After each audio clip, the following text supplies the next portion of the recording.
Bonjour, T-Bubble pour Best-Kicker et aujourd'hui j'ai décidé de revenir sur la victoire que j'avais faite dans le 162$ de PS.com il y a un mois de ça. Je sais, je suis un peu en retard, je suis désolé.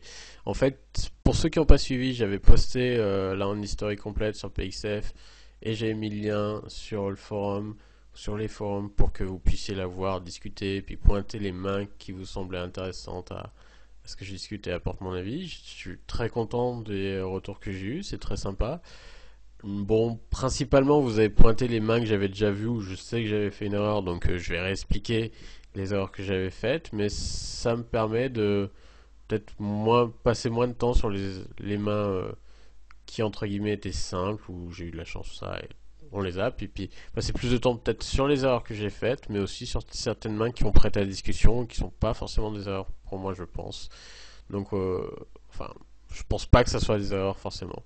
Par exemple, on prend cette première main qui est encore en début de jeu, qui est intéressante, je pense, et il y a deux limpers qu'on a repérés comme étant d'un niveau relativement moins bon, on va dire, surtout un qui est un peu large et qui a pas trop de, de sens de la valeur des mains, et un deuxième qui est pas génial non plus. Et on a le choix ici avec Aston of Suited entre les Isos, les garder tous les deux pour soi, ou juste limb behind et faire un multi-wepo et pas avoir. Le problème c'est qu'on n'aura pas du tout. On va subir le coup, c'est-à-dire qu'un quelqu'un d'autre derrière va sûrement raise et nos Isos, et on va faire un multi-way en ayant une très bonne main, un fort potentiel, etc. Mais sans forcément avoir l'initiative. Moi j'aime bien prendre l'initiative dans ce coup-là ici. On a une main qui est assez bonne. On est relativement en début de parole, mais il y a encore, certes, 5 joueurs à parler derrière, mais je pense que c'est une main de toute façon que je raiserai si c'était folded jusqu'à moi. Et ici, je vais clairement les ISO tous les deux et essayer de value ma main sur ces deux joueurs. Flop parfait, j'ai un As avec un flush draw, deux cartes en bas. Alors, deux petites cartes.